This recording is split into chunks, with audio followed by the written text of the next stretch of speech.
neuro, and we'll be all done. Should get done a little early today. All right, so Parkinson's disease is where we'll start. And just some introduction stuff. So PD is the most common form of what's, I guess, collectively determined as Parkinsonism. So Parkinsonism could define any type of movement disorder that falls into the realm of what we traditionally think of as Parkinson's disease. So you might get some resting tremor, rigidity, bradykinesia, postural instability from other sources too. But generally speaking, those are the hallmark symptoms of PD. So for example, like antipsychotics, especially some of the older ones we use, can cause Parkinson's-like symptoms. Oh, you can't see the thing. That'd be helpful. I guess you can all see it in front of you, so it doesn't really matter. But anyway, so unknown cause. We don't really know what causes Parkinson's disease. There's thought that there's some kind of a neurochemical abnormality, and it has to do with dopamine neurons getting lost of production of dopamine, so they just aren't functioning as well as they used to, or they just are simply destroyed or missing, or there's lower percentages of them. Don't really know why, but we do know it's dopamine related, and we know that we can treat Parkinson's disease by giving dopamine. As far as the cause, again, combination of genetic and environmental factors, not really sure. Some areas have been researched better than others, but there's a lot of odd correlations, but nothing is really known for sure to be associated with PD. Age over 60 has double the risk, so it's about 2 to 4% of the population at risk versus 1 to 2%. In Europe, there's a similar study done looking at over 65 versus over 85, and again, they found the older the age, the higher the prevalence of Parkinson's. So that's definitely been confirmed in a couple different studies, and it's also more common in men than women, interestingly enough. So again, certain sections of the brain in people with Parkinson's disease are just deficient in dopamine-producing cells, so specifically the substantia nigra, and they can look at that in certain via certain imaging tests and also in autopsy reports to see the differences in people's brain tissue. But one of the things that we're going to talk about is in psych specifically is manipulation of dopamine for certain psychiatric disorders. And I think it's important, because we'll come back to this a little bit, that dopamine does different things in different parts of the brain. Some parts of the brain it's responsible for pleasure and reward system. Other parts it can be responsible for more movement. This would be one of those parts where it's responsible for movement. So if we can get dopamine into the brain to utilize those receptors, assuming some of them still exist and can be used, or the theory that if you're missing it, you give enough of it from an external source and you can stimulate the same type of response. That's the general theory behind managing Parkinson's disease. So we'll talk about some of the drugs. Just an infographic if you want to browse it at your own convenience. I want to show you a video of Michael J. Fox. He didn't know he has Parkinson's disease. I think it's a quick little, somewhat entertaining, somewhat educational. I at least my form out. After this ad. I thought it down for the count. Back to the Future was a film that helped define the 1980s and made Michael J. Fox a star. More hit movies followed, as did a string of awards for his TV series like Spin City. Now, though, his future's increasingly defined by Parkinson's disease. That's a good question. I don't know the answer. I would assume yes to some degree, but I'm not sure. Don't quote me on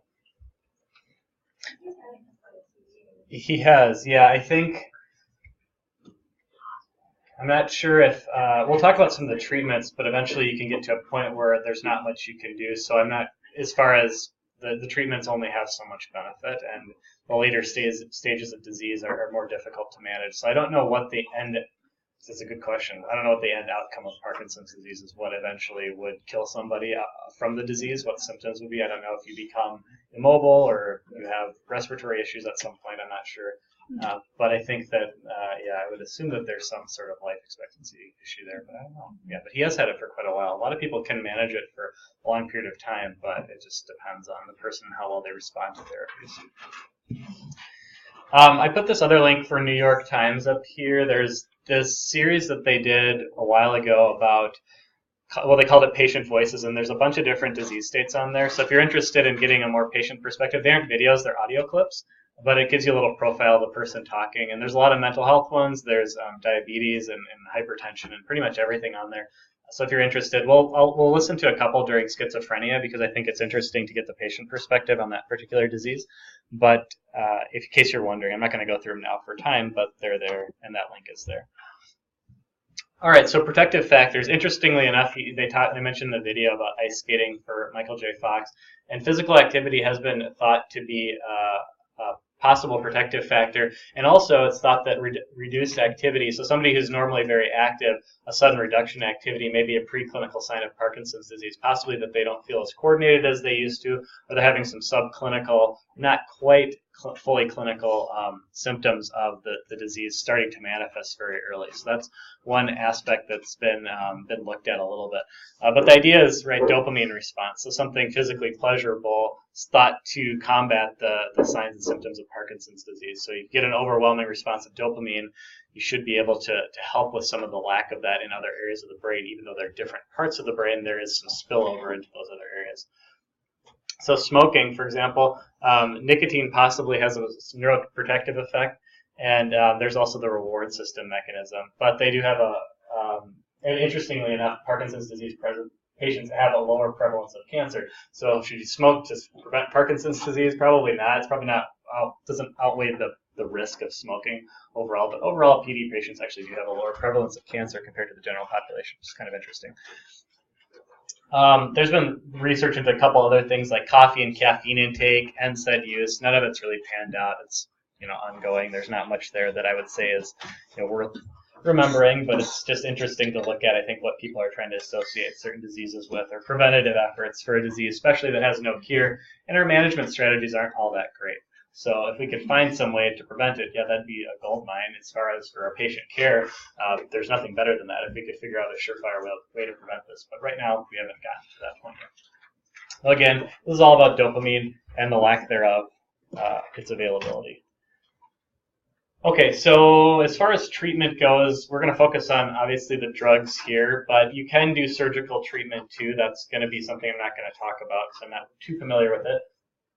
But from pharmacology, you have two options to think about. So you have neuroprotective choices, or you have symptomatic relief. Basically, there's nothing on the market right now, even though I've got a bunch of bullet points here, that are considered to be surefire neuroprotective benefits, meaning that essentially what we're doing is mitigating the symptoms, and we don't really have a good strategy to reverse anything or protect the neurons that are currently still functioning fully.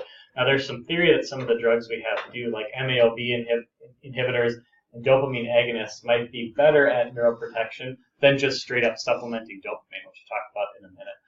But again, that's a little bit theoretical, and we don't really have proof that that actually does happen. But when I talk about the theory behind how we're going to treat Parkinson's disease and some of the current studies looking at what patient populations we start certain drugs in, there's been a little bit of a shift from the traditional first-line therapies.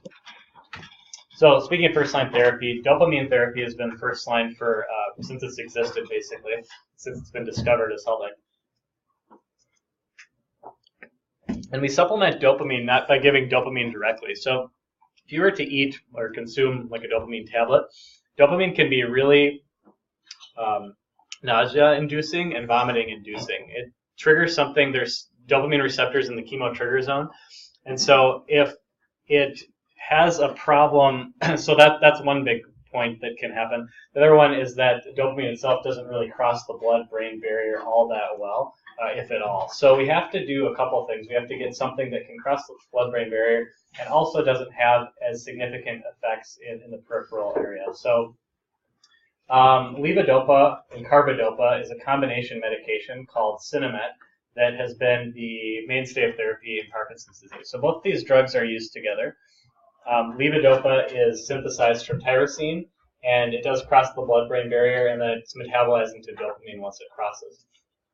Carbidopa does not cross the blood-brain barrier, but inhibits peripheral metabolism. The reason is because if you give somebody dopamine and it's circulating in the blood and it's getting metabolized by various enzymes throughout the circulation, you're going to end up with less bioavailable drug that's getting to the site of action. So if we can inhibit peripheral metabolism and get more drug to cross the blood-brain barrier, we can prevent the side effects peripherally, which are mostly the nausea and vomiting, and also some orthostatic hypotension that can come from dopamine as well. So the carbidopa isn't really a therapeutically beneficial in the sense that it's helping with the Parkinson's disease symptoms. It's simply mitigating the side effects of levodopa by preventing its metabolism so it can get into the blood-brain barrier, have less effects peripherally, and last a little bit longer in the body. Generally speaking, these have short half-lives even with the carbidopa. The levodopa is only going to last a couple of hours at most. So you're not going to get a lot of use out of it. That's why the dosing gets really tricky. You'll see people sometimes on Sinemet regimens that are 5 times a day, maybe even more so. It's not uncommon to start around 3 times a day, but there's really not a ceiling dose of Sinemet. You could give it until the patient's experiencing side effects, and I'll talk about some of those more serious ones here. But basically, you want to dose it until the patient's symptomatically free of symptoms for the most part. But it's always going to be a little bit of a wave with the patient. So they're going to take it, they might get some relief, and then as the drug wears off, they're going to take another dose. It's really hard to bridge that fully. There's some extended release products out there now that help a little bit with that. So specifically for an overnight dose, some people might take a higher ER dose right before bed. That might help them get through the morning a little bit easier. But still, the ER isn't all that much better than the regular. It only gives you maybe an extra hour or 2 at most. It's not like it's a once-a-day thing. So we haven't really gotten there. I think drug development in the future, if we did get something like a extended release, maybe like an injectable dopamine of some kind that could delay release and form a depot effect, that could be a good strategy for these patients. But we don't have anything with respect to this product. Now we'll talk about some of the other drugs that work for PD and how those can be a little bit more beneficial and are once daily or more convenient. But for Sinemet, it's sort of not ideal, I guess, in a lot of ways. Okay, so again, this is often first line for Parkinson's disease and was historically done this way. The dose can really vary. So again, you might see people on very small doses and really large doses, and don't be surprised to see kind of everything in between, really large varieties there. Immediate and extended release. There's also a product called Parkidopa, which is an orally dissolving tablet for people with difficulty swallowing. Side effects, we talked about the nausea. That can happen. And again, you push the dose enough, you're going to limit the more levodopa you have circulating that is getting metabolized peripherally or getting to sites in the peripheral system, you're going to get more nausea and vomiting. And so that's going to be the primary problem you're going to see with patients initially. Long-term and high-dose therapy, the psych side effects are going to be the big ones that can cause major problems for people. So confusion, hallucinations, delusions. Basically, if you give somebody a lot of dopamine over a long period of time, you're going to induce schizophrenia. And that's the underlying mechanism of schizophrenia is overactive dopamine activity in certain parts of the brain. That's one of the theories anyway. It's a major theory. So by doing this, you know, when you start somebody on Sinemet, you aren't going to see these issues, but usually it's long-term and high doses. So that's what I'm talking about, of pushing the doses. You can really only get so much benefit out of it without getting some of these symptoms. Now, at some point you might get go ahead, sorry. Oh, so when you say long-term, what time frame? I don't know. It depends probably on how aggressively you're pushing the dose on the patient. I think that's the biggest thing, is how much are they taking a day. And then, yeah, I'd say from what I've seen and heard, you know, you have to be on it for several years probably before you're going to see that type of a response. Now, you can think about it that, well, they might be getting a benefit from the medication. So sometimes we do mitigate this with antipsychotic therapy. I'll mention a few of those that are here, but I'm not going to test you on that because we haven't gone through those drugs yet. I'll give them to you for the purposes of this discussion, but they won't come up on the exam. So anyway, that's the big one to watch out for long-term. Abrupt cessation can cause something called neuroleptic malignant syndrome, or a neuroleptic malignant-like syndrome, which is something that really rarely occurs with certain types of antipsychotics. And because antipsychotics often block dopamine, the theory behind this is you have extra dopamine that you're giving somebody with Sinemet, and you take it all away at a certain point, and your body reacts in a really drastic manner. And what happens is you get a sort of all-body rigidity. You can have some odd movements. But what's a hallmark of it is hyperthermia and decreased ability to do things like normal breathing. And so it can be a medical emergency in a lot of cases. It's often fatal if you don't manage it correctly. So we see it occasionally in our psych unit. We'll have patients started on new antipsychotics, and it's very rare, but it can happen, and certainly can happen if you stop Sinemet cold turkey. So if you're ever going to decrease somebody's Sinemet, do it slowly, and if you're going to stop it altogether, make sure you have a taper and plan instead of just stopping it. All right, Stalevo is another brand name that's kind of like Sinemet. So Carbidopa, levodopa plus, they add a third medication called entacapone, and this medication reverses catechol methyltransferase, or is a reversible catechol methyltransferase inhibitor, which alters levodopa's pharmacokinetics. And basically, you get a more sustained levodopa serum levels and more bioavailability going into the blood-brain barrier. So it's improving it a little bit. There's another drug called tolcapone, which is a standalone product. So you could purchase this product and combine it with generics. And Sinemet, I should say, does come generically now. And I don't know if Stalevo is generic. I believe it's still brand name. So if you wanted to save some money, it might be cheaper to buy the tolcapone separate and combine it with a generic Sinemet, but I'm not exactly sure. Tolcapone might be kind of expensive on its own. But either way, the point is that you're going to get some more delayed action of it. So you might be able to get by with a more steady state approach versus peaks and troughs. And the side effect, though, is that you could have more severe levodopa-related effects, specifically nausea, vomiting, and for some reason more diarrhea than what's seen with a normal Sinemet dosing. So I don't see this done too commonly, but it certainly is an option. Dopamine agonists would be the other major class. So instead of giving dopamine, we can just stimulate dopamine receptors directly with a drug designed to do that in the central nervous system. Initially, these were developed as adjunct therapy for Sinemet, but people have been arguing that they don't promote further neuronal degeneration, whereas if you give a lot of dopamine over time, your receptors kind of get worn out or overused is maybe a simple way to think about it. However, there's a lot of school of thought out there that we should maybe consider this one first over Sinemet because there is the ability to, one, possibly reduce neuronal degeneration and maybe protect the functioning dopamine-generating cells that the patient has, and two, postpone Sinemet until the disease is more severe. And that's the big one that is the major selling point, I think. So you could debate whether or not it's neuroprotective, I think. I don't think science has proven that yet. But what we can't debate is that Sinemet over time requires more and more doses. It's not as effective the longer you take it, and the side effects can get pretty severe, like I said. So if you can delay the start of that medication altogether while you try some of these out, these are maybe moving more into a first-line category, especially for younger patients who are getting the disease earlier in life, where they're going to be on possibly, like Michael J. Fox had this, 20 years, more than that? Who knows? I can't remember exactly when he got diagnosed, but it's been quite a while. So the point is that if you can delay it, that's maybe the better strategy to approach Parkinson's disease. Fewer motor fluctuations with dopamine agonists. Possibly a better option, again, with patients who are younger, and you can use it in combination, too. So you don't have to take this away if the patient's benefiting from it. You can add the Sinemet on top of it. The one thing to think about, though, is that if a patient is on, maybe you have a patient who's been on Sinemet for a while and has been taking high doses and you want to switch them to this, it's actually not been found to be as beneficial. And in fact, in most cases, it's not found to help at all.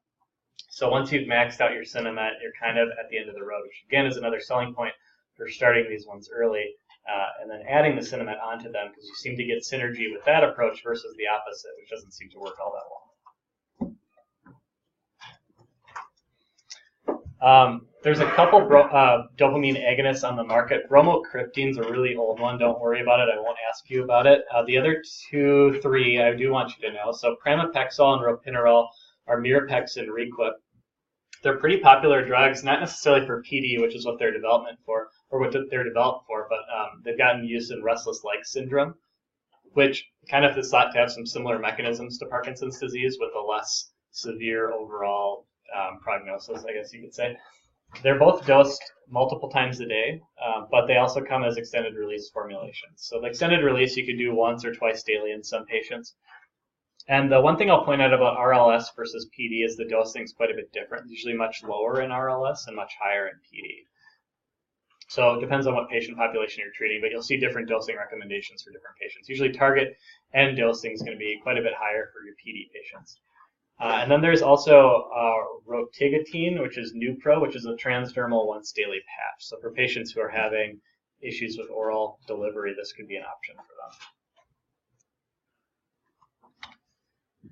The adverse effects are similar to levodopa: nausea, vomiting, sedation, orthostatic hypotension, and you can get confusion and hallucinations with these as well. Peripheral edema is also seen, and you see some different behavioral-related disorders. So with giving levodopa, carbidopa, you don't really see compulsive type behaviors like you might expect with dopamine. So think about it as supplementing dopamine, you might be inadvertently triggering a reward system in somebody's brain. Well, this actually does seem to happen with the dopamine agonist class. So especially with younger male patients, they tend to be at higher risk for compulsive type behaviors. So things like, think about like a manic state or a hypomanic state. Hypersexuality, gambling, and buying sprees are things that can be commonly seen, commonly seen with this type of induction of behavior. The behavior itself isn't super common. It's not like every patient's going to experience this, but it is a risk.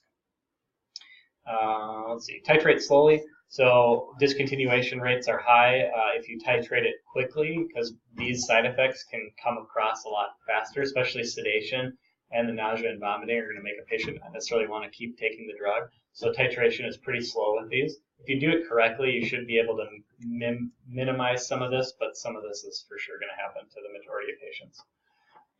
Abrupt somnolence without premonition is something that's associated with pramipexole, so it's just falling asleep without really having any feeling of sleepiness. You just suddenly kind of pass out. Don't know exactly why that happens, but it is associated with pramipexole specifically, but not ropinirole. Withdrawal is similar to cocaine withdrawal in observational studies. So anxiety, panic, sweating, depression, nausea, fatigue, drug craving. Cocaine withdrawal is not fatal, neither is withdrawing from this drug. You can't treat it with levodopa, so that's been a strategy. Well, can we give them the other agent and maybe not use the agent that they just maybe were abusing? Like if you're in one of these situations where you're compulsively taking more and more, that doesn't seem to work. You actually have to get the person on that drug and wean them off of it that way. It's unusual. I don't know if I've ever actually seen that happen, but certainly possible, I guess. MAO-B inhibitors are similar to an old class of antidepressants called MAOIs in general. So monoamine oxidase is MAO, and that is an enzyme that breaks down is responsible for breaking down a number of neurotransmitters, dopamine being one of them. So if we inhibit the enzyme, you're basically increasing the concentration of neurotransmitters in the brain. The strategy behind this as an antidepressant was that it also decreases the breakdown of serotonin and norepinephrine as well, which also have some roles to play in different mood disorders. It's a pretty potent method of promoting antidepressive effects. The problem is they have a lot of side effects as well, and they work almost a little bit too well. So the one thing that people get concerned about is something called a tyramine reaction, and I'm going to go through this more during psych, so bear with me for a little bit and just maybe listen to me, but you can also tune me out a little bit if you want, because it's not going to be on this exam, but it'll come back when we talk about MAOIs during depression. So anyway, tyramine is something that can build up in the system if you aren't metabolizing things appropriately, because it's a catecholamine precursor. And if you get too much of it, you can end up with a tyramine-like crisis, which causes basically hypertension. And if that happens, you can see like a hypertensive emergency type picture. And of course, that can lead to strokes and brain bleeds and things like that we don't want. So with high doses of MAO-Bs, it's thought that it's possible. With the standard antidepressants, the MAOI, the old class, it's a pretty well documented effect, and people have to watch their diet because tyramine is present in a lot of foods, especially like aged cheeses, beer, wine, aged meats. It's a really common source of it. So with these drugs, that's the biggest question is, do they still have that same reaction? And they do, but to a lesser extent. So they're a subtype of MAO, which is thought to be more specific to dopamine and have less of a broad spectrum effect, whereas the antidepressant drugs that were originally developed are much more broad spectrum within the brain as far as the neurotransmitters they target, and they have a bigger backlog effect on tyramine, so you aren't going to metabolize it as fast. So ultimately, at the end of the day, yes, you have this tyramine reaction as a risk, but it's thought to be more minimal than our antidepressants. Selegiline is one of the products here. It's a transdermal patch, and then there's an oral option called Versagiline as well. These are, in addition to the dopamine agonists, thought to be possibly neuroprotective, but they normally aren't used as monotherapy. Whereas you could start somebody on a dopamine agonist as monotherapy. Usually you don't start somebody on an MAO. It's an adjunct. You can use it with both medications or all three. So you could combine Sinemet, dopamine agonist, and an MAO-B inhibitor all on the same patient. That's different mechanisms. It's perfectly acceptable. Caution with other antidepressants. So our most common antidepressants change the way the body uses serotonin. And in that case, you can run the risk of something called serotonin syndrome, which is something very similar to the neuroleptic malignant syndrome I just explained. It's kind of an overwhelming response of serotonin that causes muscle rigidity, hyperthermia, and hypertension. And it is a medical emergency. It's really, really rare. I've seen a lot of psych overdoses. I've seen a lot of comorbid substance abuse and psych medication overdoses. And I've seen one case in the ER that might have been serotonin syndrome, and I don't think it was. It's super rare. Even if you take a ton of these medications, it's really odd to see it. So I don't think it's something to really think all that hard on. But every time you hear anything about an antidepressant, it's always going to flag you for serotonin syndrome as a risk. So just know that it's there. I wouldn't stay up at night thinking about it. A lot of people combine these meds without problem. But just to keep an eye on it, and if you're going to prescribe somebody like an MAO-B inhibitor and they're already on serotonin-related antidepressant, it's just something to keep in the back of your head. Counsel the patient. That's a possible side effect, but try not to scare them to death, because that's always the balance, right? You might get this deadly side effect, but it's really, really rare. So have fun.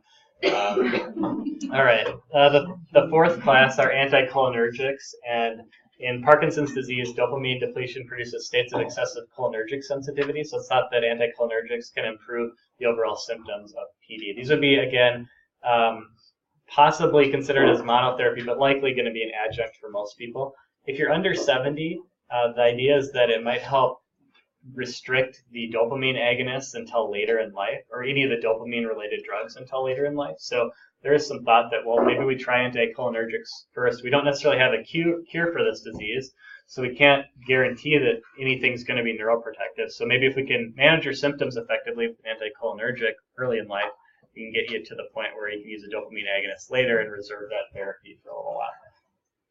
A couple different medications. There's trihexylphenidol and benztropine. Trihexylphenidol is used more for Parkinson's disease. It's a more longer-acting, once-daily medication. The problem with these, of course, is they're anticholinergic, so they cause anti-SLUT effects. They're going to be really drying for patients, and also can cause some toxicity in certain cases, so like confusion, hallucinations, memory impairment, basically putting them into an anticholinergic toxicity picture. The problem is it's hard to get somebody on a effectively therapeutic dose with one of these that's managing their Parkinson's symptoms without making them toxic. It's almost impossible, actually, to avoid any toxicity at all. You're going to get some of the SLUT effects. It's the psych-related effects you want to avoid. So how functional are these in PD management? It's debatable. You could try it in a young patient who's just got symptom onset and see if they tolerate it, but yeah, I would have a low threshold for stopping it and switching to something else. Yes? And you said that dopamine agonists will also kind of maybe correspond with this one. Yes. This one, I don't know. This one would be maybe. Probably depends on the neurologist and how they feel about them. I don't think they get used all that much, to be honest, just because of the side effects. But again, if you have a young, it's the thing to remember is this is a common presentation in the elderly, but it does happen in young patients who, like Michael J. Fox, for example, a relatively younger man when he got diagnosed with PD. So there'd be a case where maybe we would want to try something different that's non-dopamine related first before going down the dopamine route. I don't know. It's a tricky situation to be in, because is it going to be that effective? Well, you could try it, and you'd know pretty quickly if the patient's going to feel like they can tolerate it or not. Amantadine is an antiviral drug that's used, was used for flu treatment and flu prevention for a long time. It's not great for that, so we don't use it all that much anymore. But it does have an uncertain Parkinson's disease mechanism, so no one really knows what it does. It probably has something to do with dopamine release, because that makes sense, right? So that's speculated, but we don't really know for sure. It might also have to do with how dopamine gets reuptake. So neuronal reuptake is a process where your neurons release neurotransmitters, and then there's specific receptors that reuptake the neurotransmitter and basically kind of remodel it, recycle it. So if we can block those specific reuptake channels, we can increase the synapse presence of a certain neurotransmitter. That's the basic theory behind antidepressants, the common ones we use. And that's kind of the theory behind how this one might work. It might be increasing the prevalence of dopamine within the synapse. Don't worry about NMDA receptor antagonists. I don't think that has much to do with Parkinson's disease.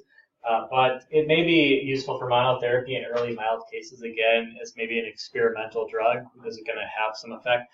But once somebody is on levodopa, it's not thought to have a ton of benefit. However, again, it's sort of like a dopamine agonist. If you start somebody on this and add levodopa to it, it seems to have more of an effect that way.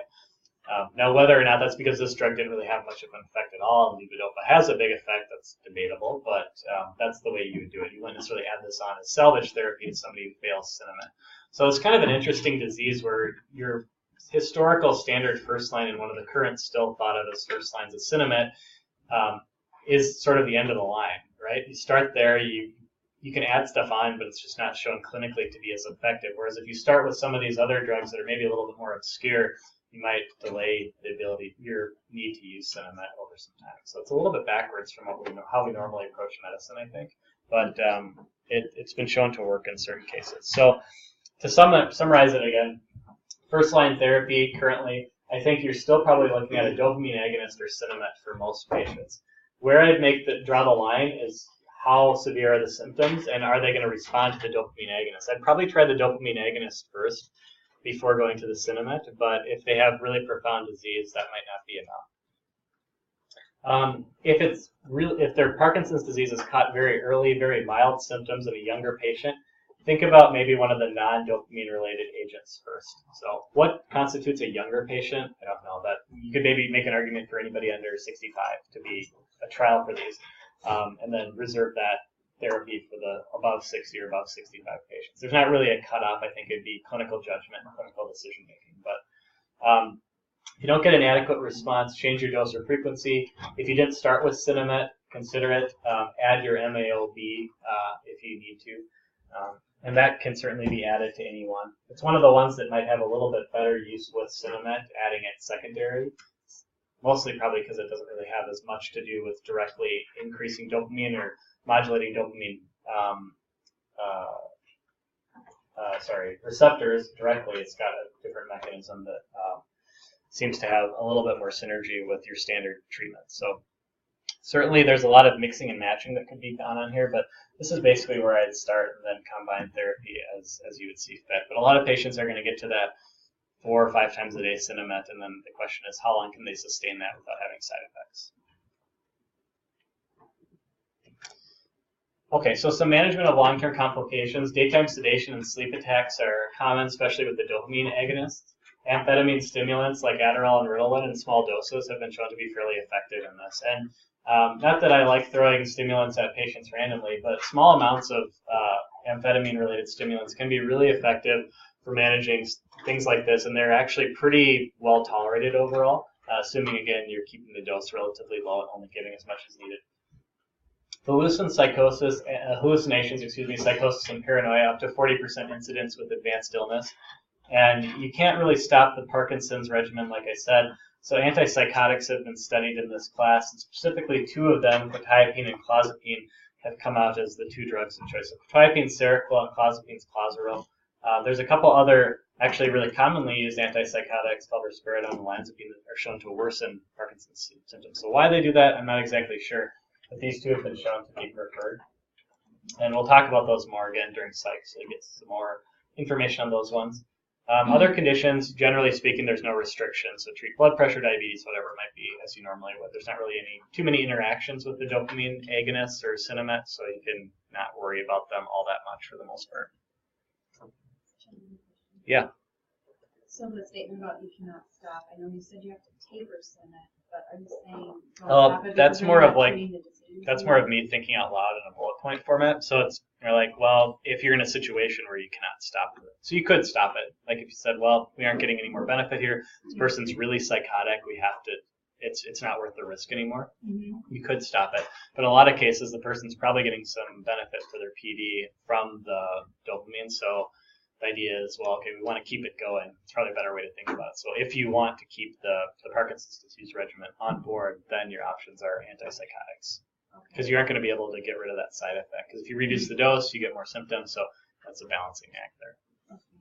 Like if the person's on Embolight or something. Right. Keep treatment. Exactly. Yep. Right. Yes.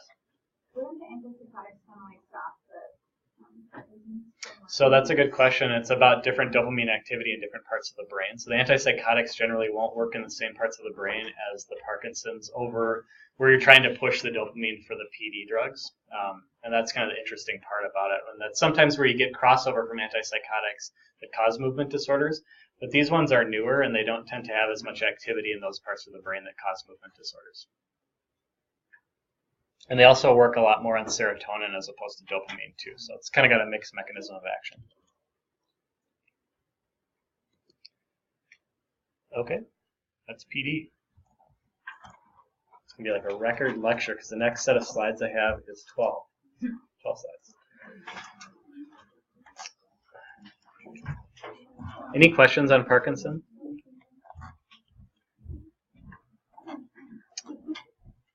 All right. Figure we won't take a break just because it's going to be quick here.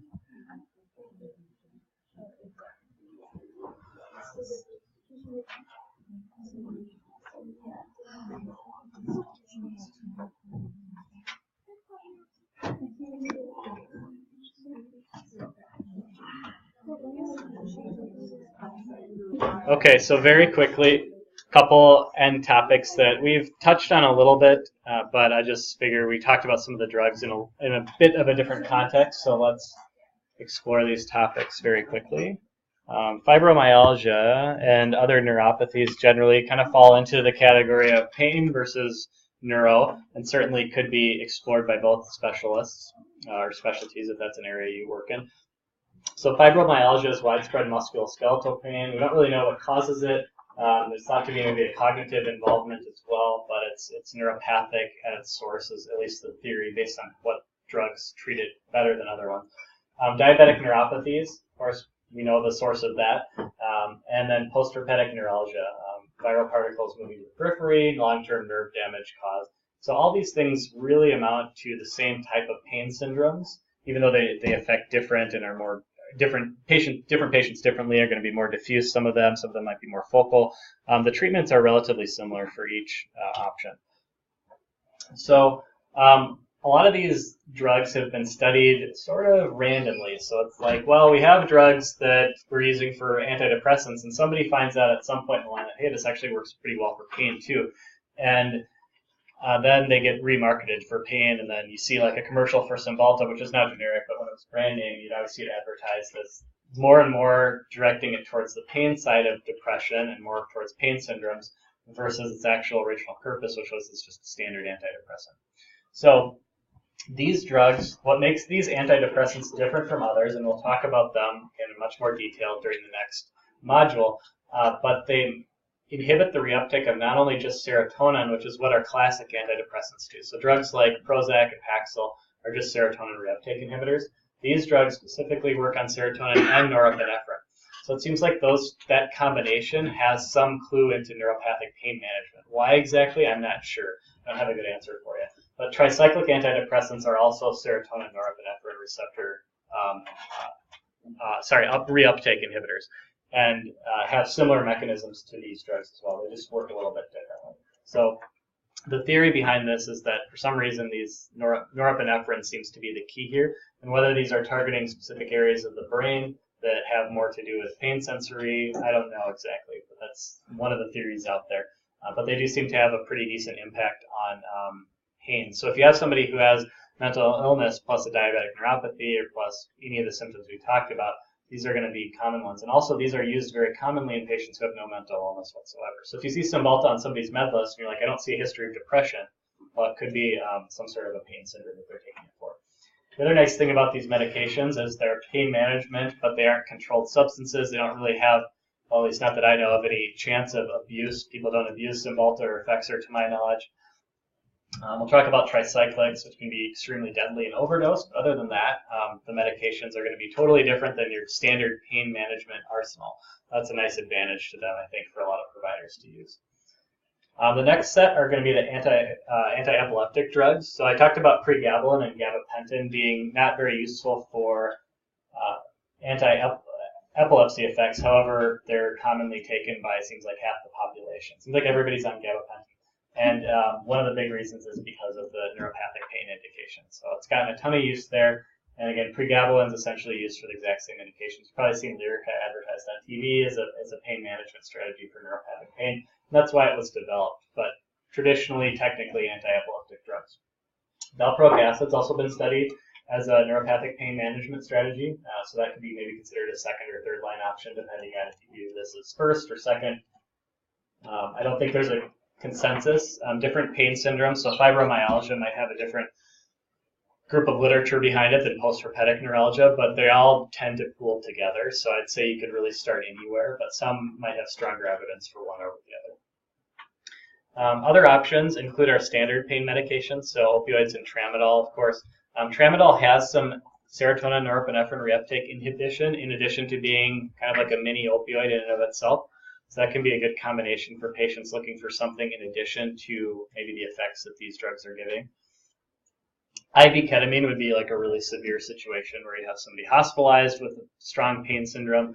I would generally stay away from that one, but certainly in a hospital situation you could try it.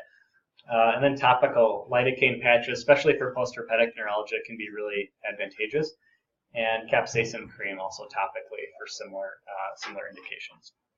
Those are the mainstays. You can combine most of these together. So I'm trying to think if there's anything you couldn't combine. Like you can combine I wouldn't combine classes within each group. So pick one antidepressant, pick one AED, maybe pick one, I don't know if you wanted to give a muscle relaxant or something like that. But certainly you could combine like Cymbalta with gabapentin. People do that all the time. There's no contraindication. There are different mechanisms, but these all pretty much have the same mechanism. I would say pregabalin or gabapentin, one or the other, not both. Valproic acid you could add on to anything really. It's got a different mechanism than gabapentin or pregabalin, so that could be considered adjunct therapy. So you could mix and match a lot of these, but again, there's not a neuropathic pain, I think. I don't want to say it's necessarily emerging, but fibromyalgia is relatively new, I would say. When I went to school, we didn't even really talk about fibromyalgia, for example. Not to say it didn't exist then, but I think maybe as a group of disorders, it's maybe converged into fibromyalgia and become a more prevalent, I don't know, focal point on in the media. You see drugs advertised for it now. I used to not see that at all. So I think we're still scratching the surface on a little bit on what exactly is going to be most effective for neuropathic pain. But these are primarily the groups of drugs and the drugs within those groups that have been shown to seem to be the most promising for our neuropathic pain patients.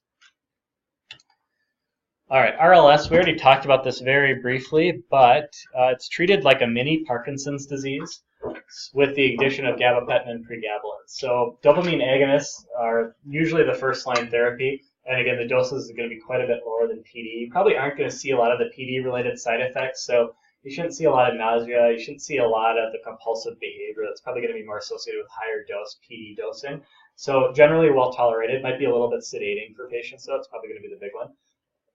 Gabapentin and pregabalin.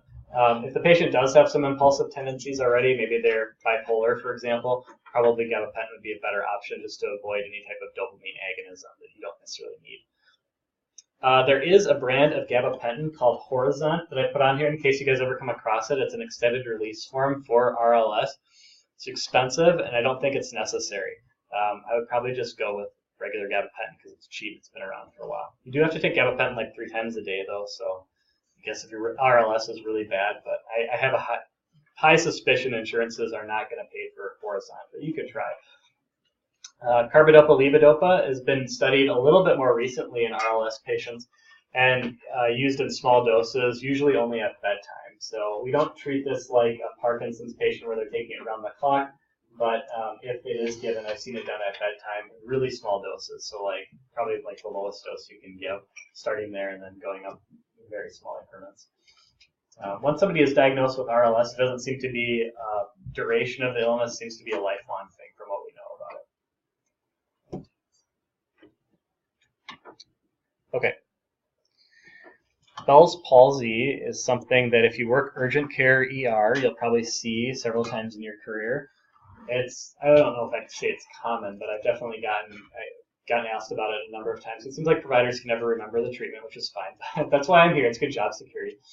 So what Bell's palsy is acute facial paralysis without a known cause. There's some sort of herpes simplex or zoster related activation. So it's not latent viral exposure infection coming to present itself in Bell's palsy.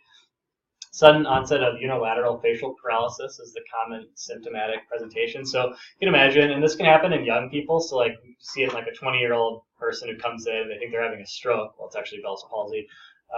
Outcomes are generally pretty good, but it depends on the severity of the clinical presentation. Most people recover within 21 days of onset fully. Recurrence is relatively high if you've gotten it, so 7 to 15% chance. for the second occurrence. However, having a third or fourth after that is quite rare. Usually it's 1 to 2.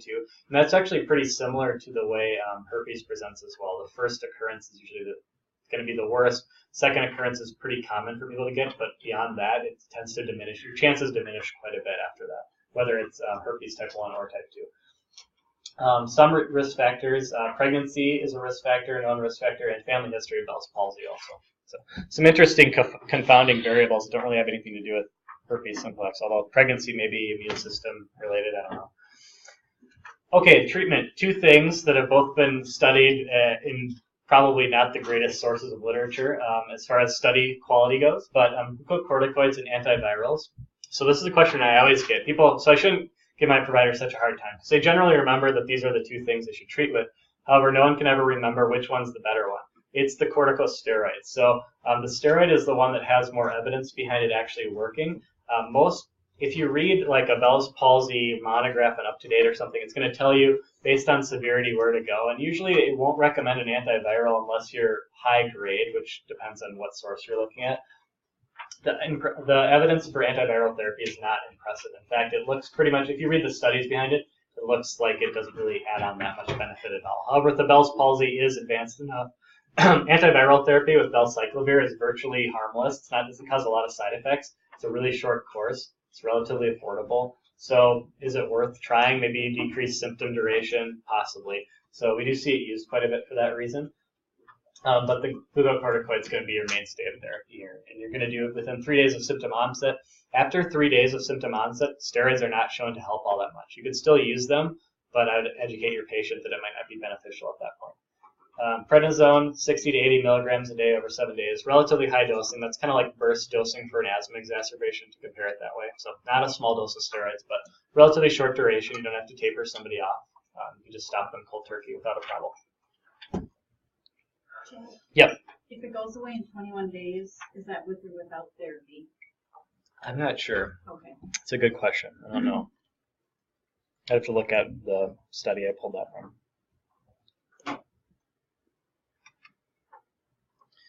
Okay, and finally, I think this is the last slide. Maybe there's one more. Narcolepsy. So narcolepsy, didn't really want to talk about narcolepsy all that much, but these 2 drugs are kind of common, so I thought it was a good place to slot them in because that's what they're used for, and I previously didn't really have them anywhere throughout the whole year. So modafinil and armodafinil are Provigil and Nuvigil. Basically, these are prescribed for narcolepsy, but it seems like they get used for a lot of different things that maybe are, I don't know, questionable. So they're non-amphetamine wakefulness promoting agents. Nice way to put it. Some drug company guy came up with that. They may decrease. So the mechanism isn't well understood. I've also heard these referred to as legal cocaine. So that gives you a little bit of an impression on how people use these. My thoughts on these are that the mechanism isn't totally well defined, but it likely has some sort of activity on GABA-related inhibitory neurotransmission, so it's blocking that potentiation of GABA, so you're getting more of an excitatory response, and central alpha adrenergic activity possibly too. Those are the 2 proposed mechanisms. Peak effect after taking these are both oral only, by the way. 2 to 4 hours. Duration is about 15 hours. Pretty well tolerated medications. Headaches, appetite decrease. Those are common stimulant side effects, so it kind of leads you to this fact that these might have some, they're non-amphetamine, they must have something to do with that, but actually the studies have shown that they don't really have any modulation of norepinephrine or serotonin, which is how amphetamines work. So don't really know, but maybe their end product or outcome is a similar response. Cardiovascular side effects are quite rare. Chest pain, hypertension, tachycardia, but it's possible. Probably more common is in an overdose situation. Rare psych effects, anxiety, nervousness, and insomnia, which you'd expect from any type of wakefulness promoting agent, right? Armodafinil is a newer one. It's basically an antiamer. It's an antiamer of Provigil. Lower reported incidence of side effects is its advantage over its sibling, but I think armodafinil is definitely brand name. Modafinil maybe went generic, but I feel like they both came out within a pretty short period of time, so they might both be brand names still. Although I'm pretty sure modafinil's gone generic at this point. But these aren't cheap medications, and I think they get a fair amount of abuse, just like stimulants do. But they might not carry the stigma. Oh, it's my modafinil, my Provigil. It's not my Ritalin or Adderall. So they don't have that heavy stigmatism. These are controlled substances too. By the way, they do have, I think, a C3 label on them, whereas like Adderall or Ritalin have a C2. So just for your awareness there, if you're falling asleep, like sometimes during the afternoon and I'm in meetings, I tend to fall asleep and like, maybe I should go ask for some Provigil. Don't do it. Okay. It's a joke. But